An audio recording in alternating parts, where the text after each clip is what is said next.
तुम्हाला खोकला झालाय तर तुमच्या खोकल्यावर अत्यंत गुणवान औषध आपण या ठिकाणी शोधून काढलेलं आहे आणि ह्या औषधाचा उपयोग केल्यानंतर 3 मिनिटांमध्ये आपला खोकला कुठल्या कुठे पळून जाणार आहे। तर आपला खोकला घालवण्यासाठी हे औषध नेमकं कसं बनवलेलं आहे, याचा उपयोग कसा आणि किती प्रमाणात करायचा आहे हे सविस्तर जाणून घेण्यासाठी हा व्हिडिओ शेवटपर्यंत पहा, म्हणजेच तुमच्या लक्षात येईल। स्क्रीनवर आपल्याला 2 घटक दिसत आहेत। हे आहे हळद। ह्या हळदीमध्ये कर्क्युमिन नावाचा अत्यंत उपयुक्त असा घटक असतो की जो शरीरामधलं जे कफ असेल, खोकला असेल तो दूर करण्याचं कार्य हे कर्क्युमिन करत असतं।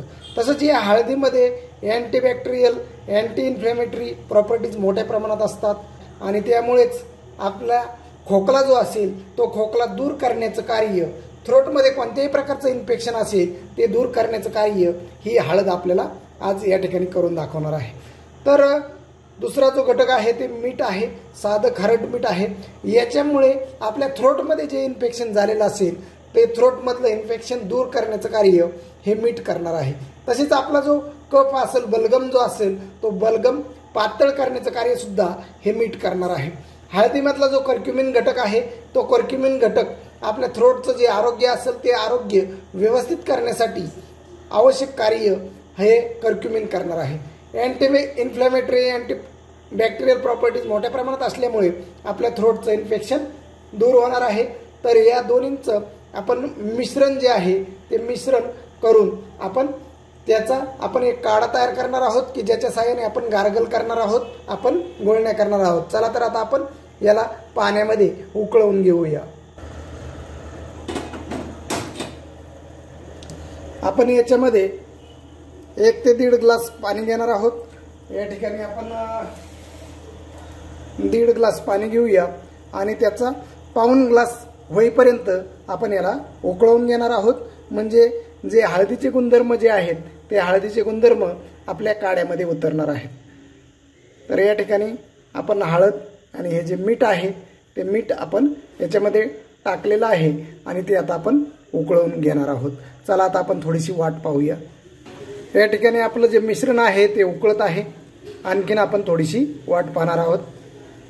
आपलं मिश्रण या ठिकाणी रेडी झालेलं आहे। आता आपण हे ग्लासमध्ये काढून घेऊया। या ठिकाणी जे आपलं जे मिश्रण जे आहे ते आता आपण ग्लासमध्ये ओतून घेऊया।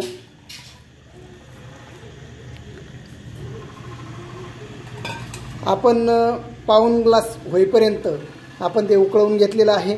आपण साधारणपणे 1.5 ग्लास आपण याच्यामध्ये पाणी टाकलेलं होतं आणि ते आता आपला पाऊण ग्लास म्हणजे आपली क्वांटिटी जी आहे ती निम्मी झालेली आहे। तर मित्रांनो, याच्या सहाय्याने सकाळ, दुपार, संध्याकाळ 3 वेळेस आपण गुळण्या करायच्या आहेत आणि खोकल्याला कायमस्वरूपी रामराम करायचा आहे, बाय बाय करायचं आहे। तर मित्रांनो, परंतु बेस्ट रिझल्ट जर आपल्याला हवा असेल तर आपण हा उपाय जो आहे सलग 3 दिवस करायचा आहे। आपल्या आयुष्यातून खोकला ही गोष्ट कायमस्वरूपी निघून जाईल।